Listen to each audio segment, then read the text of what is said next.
আসসালামু আলাইকুম ওয়া রাহমাতুল্লাহ। নাহমাদুহু ওয়া নুসাল্লি আলা রাসূলিল কারীম, আম্মা বা'দ, আউযু বিল্লাহি মিনাশ শাইতানির রাজীম। বিসমিল্লাহির রহমানির রহিম। সম্মানিত ঈমানদার মুসলমান ভাই বোনেরা, দেখেন আমরা এই মুহূর্তে দেশের বাইরে একটা রোগী দেখতেছি ভিডিও কলে।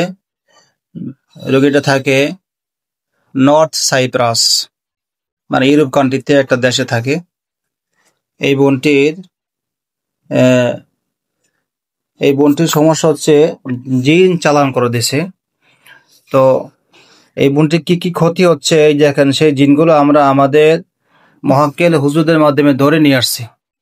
এখন এই রোগীকে কি কি ক্ষতি করছে আগে ওর মুখ থেকে শুনবো, এরপরে আমরা রোগীর কাছে জিজ্ঞাসা করবো যে এই ক্ষতিগুলো রোগীর করে কিনা।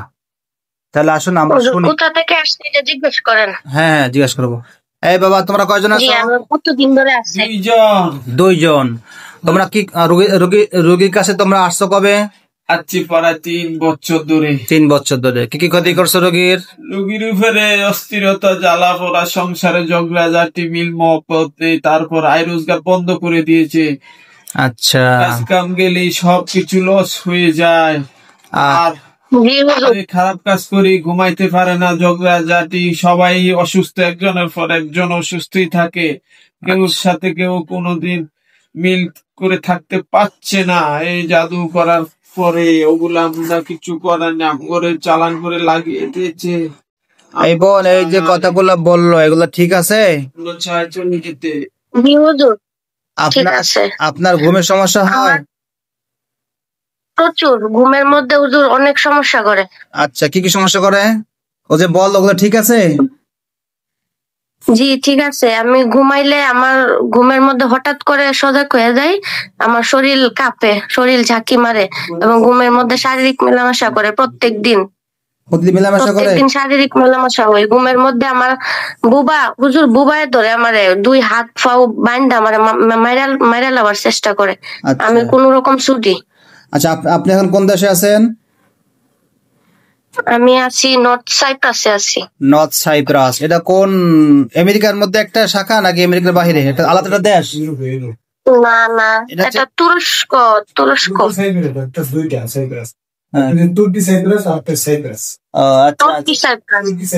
তুর্কি সাইপ্রাস এটা কি আপনার ওই যে ইউরোপ কান্ট্রি?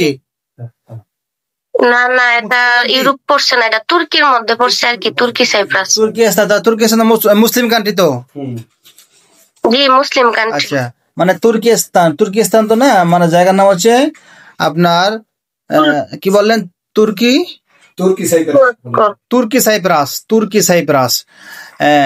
সাইপ্রাস থাকেন আপনি ওখানে, না স্বামীর সাথে থাকেন?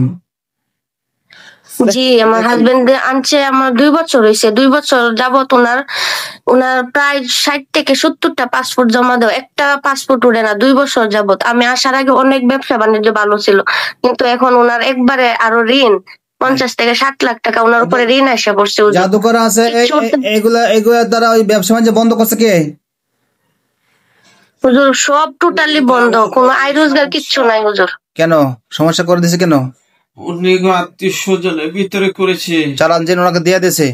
ওই অবস্থা উনি ওখানে যাওয়ার পরেই এই সমস্যা করেছে। শুনছেন, আপনি যাওয়ার আগে চালান জিন দিয়া দিছে, জাদু করে দিছে। আপনি যাওয়ার পর থেকে আপনার স্বামীর বেশি সমস্যা হচ্ছে, এটা ঠিক আছে? আবার বলেন ঠিক আছে? আমি আসার পর উনি 1 টাকা হুজুর আয় নাই। জি, 1 টাকা উনি ইনকাম মানে আয় নাই ওনার, শুধু পিছনে পড়তাছে, কুপুরি করে দিয়ে দিছে। আর এই যে আপনি বাচ্চা কনসিভ করছে, এরপরে এই বাচ্চার প্রতি আপনার কোনো খেয়াল নাই? না না হুজুর, একটু কোনো আউশ নাই, কোনো খেয়াল নাই হুজুর, কোনো আনন্দ আসে না আমার মনে। আসতেছে এটা আনন্দ ফুর্তিটা কিন্তু আপনার ভিতরে নাই, ঠিক আছে কিনা? না না জি। এরপরে স্বামীর সাথে আপনার সম্পর্ক ভালো নাই, দুঃসম্পর্ক এবং ঝগড়া লেগেই থাকে, এরকম হয়? জি জি। আচ্ছা, এটা কে করে? ওইটা আমরা করি। তোমরা করো। কেন করছে? আমি কি ক্ষতি করছি? এত বড় ক্ষতি, আমার সংসার নষ্ট করতেছে। কেন আমার সংসার ধ্বংস করতেছে জিজ্ঞাসা করেন। হ্যাঁ, এরা তো এই চালান জিনগুলো আপনাদেরই কেউ, যারা আপনাদের ভালো দেখে, আপনাদের সুখ দেখে সহ্য হচ্ছে না, তারা এই কাজগুলো করে দিয়েছে, বুঝতে পারছেন? এই জন্য নাম বলেন। না, আমরা নাম বলতে পারবো না। এটা নাম বলতে পারবো না কে করছে, এটা আল্লাহু আলাম, আল্লাহ তাআলাই ভালো জানে। আমরা আপনার চিকিৎসা করব, আপনি সুস্থ হবেন। এখন থেকে আপনার যে সন্তান পেটে আসছে, সন্তানের প্রতি এটা যে আউশ বা সন্তানের প্রতি যেটা মায়া মহব্বত, এটা খেয়াল, এটা আপনার ভিতরে চলে আসবে। এবং শারীরিক যে প্রত্যেক রাত্রে প্রত্যেক রাত্রে যে আপনার সাথে ওই যে জিনের শারীরিক মেলামেশা করতো, এটা বন্ধ হয়ে যাবে ইনশাআল্লাহ। এবং এখন থেকে স্বামীর সাথে আপনার সুসম্পর্ক হবে। যে সুসম্পর্কটা নষ্ট করছিল এই জিনে, সেই জিনগুলো আমরা এখন মেরে ফেলতেছি ইনশাআল্লাহ। আল্লাহ চাইতো আজকে থেকে আপনার ভালো লাগবে ইনশাআল্লাহ তাআলা।